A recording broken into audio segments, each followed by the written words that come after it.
Bien, y ahora nos vamos directamente hasta Perú. Vamos a hablar de los homicidios y cómo ha incrementado esa cifra en el 2024. Adelante, Carmen.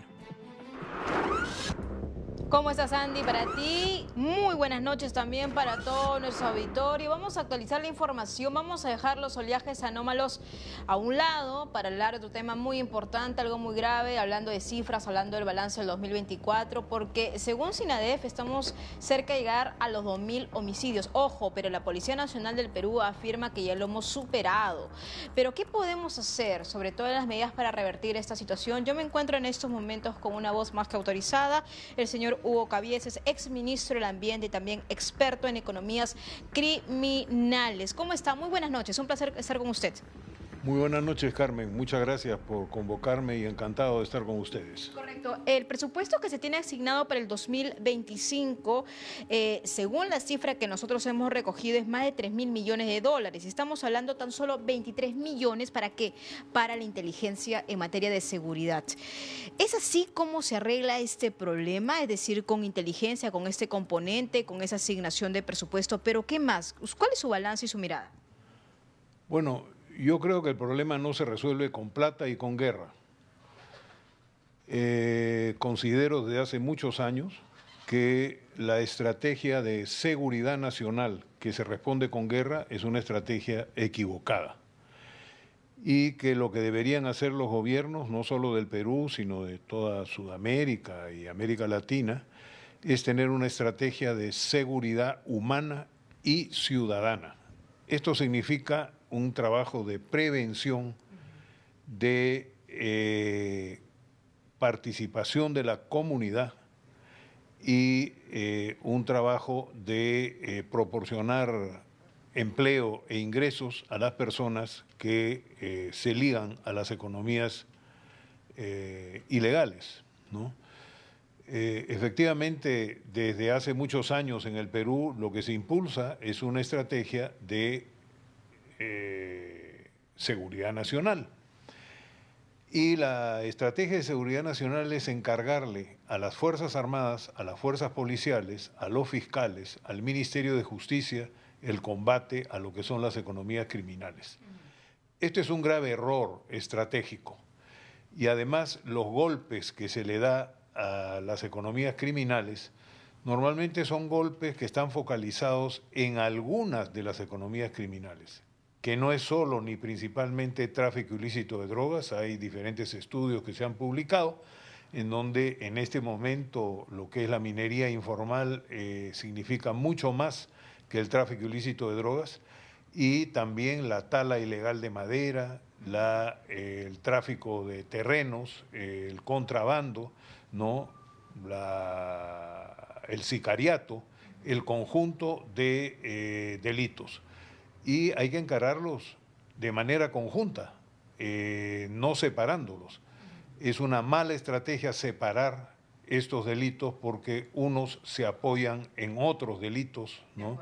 Hacen sinergias entre ellos. Eso es muy interesante, pero si hablamos de las extorsiones en la capital peruana, por ejemplo, de bodegueros, del sector de transportistas, de empresarios, de todo rubro, ¿cuál debería ser esos primeros pasos en esta gestión de la señora Dina Boluarte que termina en el 2026? Bueno, yo lo que creo es que una primera cosa es limpiar la Policía Nacional y las Fuerzas Armadas de corrupción, ¿no? Porque es indudable que elementos de la Policía Nacional y miembros de las Fuerzas Armadas se articulan con las diferentes bandas de sicariato y de extorsión. Eso se nota y se denuncia todos los días. Entonces lo que hay que hacer es limpiar tanto las Fuerzas Armadas como las fuerzas policiales y el Poder Judicial de lo que es la corrupción. El tema de la inteligencia operativa es muy, muy importante. Y para el trabajo de inteligencia, la participación de las comunidades, la participación de los vecinos es fundamental, ¿no? No ha disminuido la extorsión y las matanzas por extorsión a consecuencia de haber declarado el estado de emergencia en determinados distritos de Lima, ¿no? pero sí los extorsionadores y los asesinos están teniendo un poco más de cuidado, ¿no?, desde que la población se movilizó. No fueron 4 gatos los que se movilizaron durante 3 paros que se han hecho por parte de los transportistas, a los que se sumaron comerciantes y gente de la sociedad civil. Entonces, la movilización de la sociedad civil, la movilización de la ciudadanía es muy, muy importante para combatir lo que es el sicariato y los asesinatos. Quiero señalar que ahora que se ha inaugurado con bombos y platillos el puerto de Chancay, lo que se va a establecer en el puerto de Chancay es un verdadero hub, como se llama, de economías criminales. Este es un tema que no está siendo considerado a la hora de hablar sobre el puerto de Chancay, como tampoco está siendo considerado los impactos ambientales que tiene, los impactos que tiene sobre la Amazonía, porque la ruta de la seda del Partido Comunista de la República Popular China, esa ruta de la seda pasa por la Amazonía a lo largo de toda la Amazonía, tanto brasilera como peruana, y se concentra en el puerto de Chancay para hacer el puente hacia el puerto de Shanghái, en China. Ahí se va a desarrollar, o se está desarrollando ya, de hecho han surgido una serie de extorsionadores y traficantes de tierras en la zona de Chancay, Guaral, Ucayama, no comprando tierras, sino presionando a la gente para que las venda. Correcto, importante el panorama que usted nos está relatando y algo que por cierto no se habla mucho. ¿Cómo podríamos combatir esto? ¿Cómo podríamos revertir una situación que parece que se está dando, o en todo caso que a todos luces podría darse, en algo que también es positivo para nuestro país, ¿no?, convirtiendo al Perú en el hub portuario de América Latina? Bueno, a través de un trabajo de inteligencia para ubicar a las diferentes bandas que se están instalando en los alrededores del puerto de Chancay, de tal manera de evitar que eso se convierta en unos barracones gigantes como los que hay en el Callao, ¿no? Repito que un tema muy importante es el combate a la corrupción que hay en la policía, en las Fuerzas Armadas, en el Ministerio de Justicia, en el Poder Judicial, etcétera, ¿no? Si no se combate la corrupción, es muy complicado que se pueda encarar este tema de la criminalidad organizada.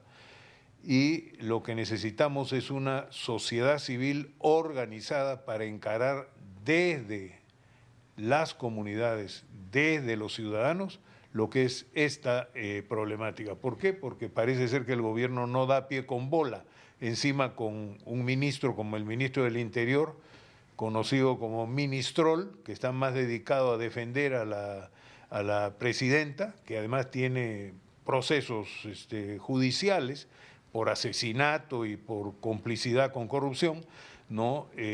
Con ese tipo de ministros no podemos ir a ningún lado. Claro, usted ha dicho el componente de inteligencia, porque nosotros aquí en la capital peruana, Andy, y nosotros lo hemos relatado siempre, hablamos de extorsiones, de lo que pasa al pequeño y mediano empresario, pero sin lugar a dudas lo que pasa en la Amazonía, lo que pasa en el norte del país, lo que pasa en la minería, por ejemplo, Patás, que no sabemos la realidad in situ, a menos que comiencen a volar o a generar algún tipo de acto de terror también en esos lugares, o por otro lado, lo que está pasando en el sur de nuestro país. Es decir, no tenemos una radiografía completa de lo que viene ocurriendo. Simplemente es un ápice de lo que se viene gestando, pero lo cierto es que esto se puede desbordar, porque usted ha dicho, estas organizaciones o economías ilegales que vienen trabajando a la par y que puede ser que esas tierras se han convertido definitivamente en tierra de nadie y que ni siquiera el Estado puede ingresar. ¿Qué hacemos ahí? Bueno, el Estado tiene que estar presente. Lo que pasa es que el Estado no quiere estar presente, ¿no? ¿Qué dicen la gente de Patás? Que el Estado no viene. Y cuando vienen, hay muertos.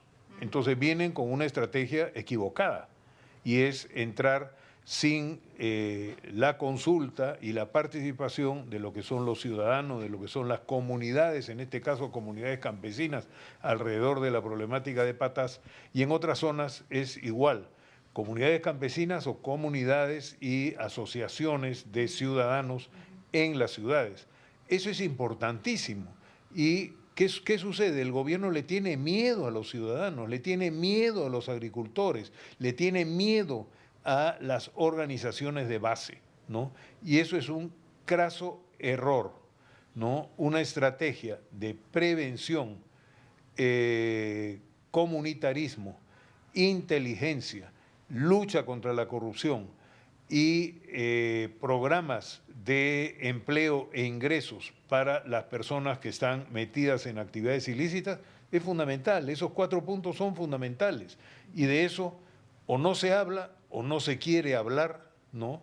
Porque se choca con poderes fácticos muy, muy fuertes que desean impedir que este problema se resuelva realmente, ¿no? Yo le agradezco mucho por compartir su visión y también parte de su mirada. Muchas gracias, señor Hugo Cabieces, por estar con nosotros con DiNews a través de las pantallas de DirecTV. Hugo Cabieces ha estado con nosotros, ex viceministro de Ambiente y también experto en economías ilegales. Contigo, Andin Estudios. Gracias, Carmen Alvarado. Buena noche para ambos.